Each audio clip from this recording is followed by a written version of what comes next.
Welcome to another interesting and captivating story of Deborah, a fearless judge of Israel. Kindly subscribe, like, comment and share this video. Let's delve into it. Israel's darkness and desperation. The land of Israel was once again plunged into darkness. After the death of Judge Ehud, the people of Israel returned to sin.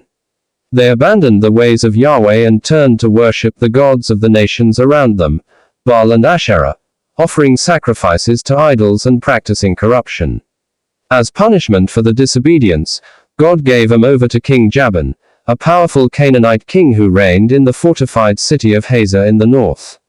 His general, Sisera, commanded a fearsome military force with 900 iron chariots, which symbolized unbeatable strength and terror in the ancient world.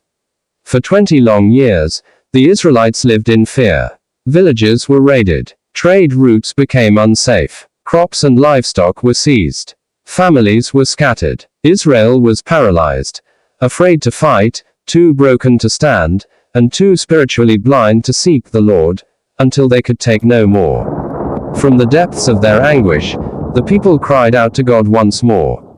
Deborah, the unexpected leader. In the midst of this despair, a woman arose.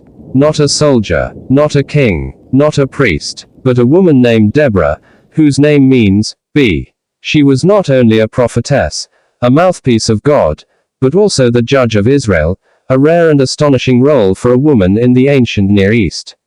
Deborah lived in the hill country of Ephraim, under a tree that came to be called the Palm of Deborah. From there, she served as the nation's spiritual and civil leader. People from all over Israel journeyed to her for wisdom and justice, for she heard from God clearly and led with righteousness. While men remained silent and afraid, Deborah listened to God and acted. The call to Barak. One day, Deborah received a divine instruction, a message from Yahweh that it was time to deliver Israel. She summoned Barak, a skilled warrior from Kedesh in Naphtali. When Barak arrived, Deborah spoke boldly. "Greater than, has not the Lord, the God of Israel, commanded you? Go, gather 10,000 men from Naphtali and Zebulun, and lead them to Mount Tabor.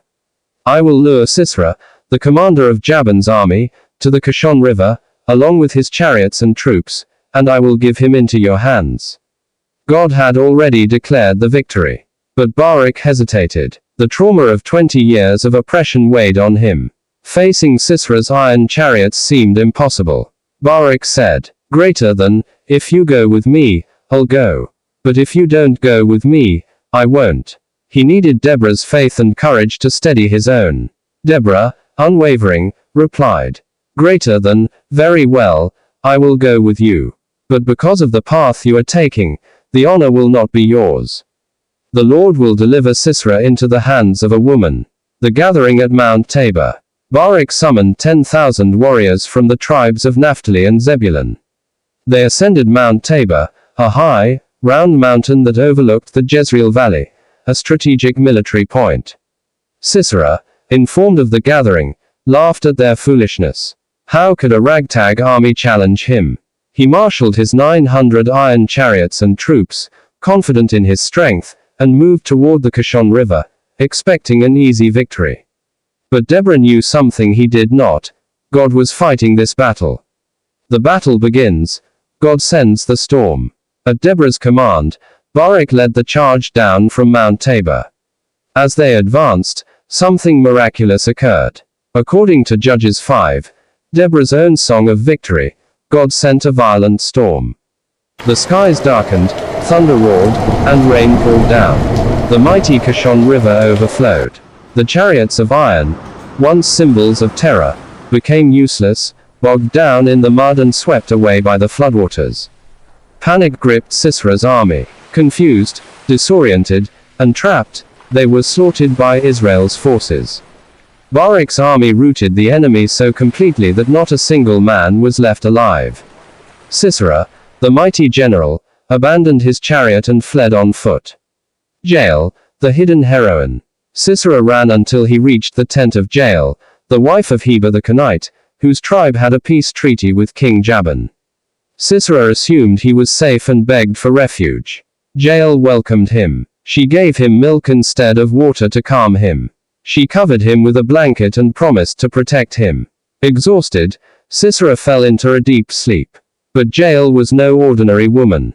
She recognized the hand of God in what was unfolding. She took a tent peg and a hammer, crept silently to Sisera's side, and with steady hands, drove the peg through his temple, pinning his head to the ground. Sisera died in her tent, not in battle, killed by a woman, fulfilling Deborah's prophecy. When Barak arrived, Jael led him to see the lifeless body of Israel's oppressor. The Song of Deborah. After the victory, Deborah and Barak sang a prophetic song, a poetic masterpiece of praise and remembrance. It recounted God's power, the bravery of the tribes that answered the call, and the betrayal of those who stayed behind. It honored Jael as most blessed among women, for her courage and righteous violence. The song ended with a haunting image of Sisera's mother waiting by the window, wondering why her son's chariot delayed, unaware that he lay dead at the hands of a woman. The legacy of Deborah. Because of Deborah's courage, obedience, and leadership, Israel experienced 40 years of peace. Deborah was a prophetess, who heard the voice of God clearly. A judge, who led with wisdom and justice. A warrior leader, who stood when men were afraid. A poet, whose song still echoes through history. A mother in Israel, who rose up to defend her people. She shattered cultural norms, led in faith, and reminded a nation that deliverance comes not through might, but through obedience to God. Final reflection. The story of Deborah isn't just about war, it's about trust, courage, and the power of a single life surrendered to God. When leaders faltered and people suffered, she rose, not for fame, but because God called her. Her legacy proves that in the eyes of God, it's not gender or status that matters, it's faith and obedience. If you enjoyed watching this video, kindly subscribe, like, comment and share for more interesting Bible stories.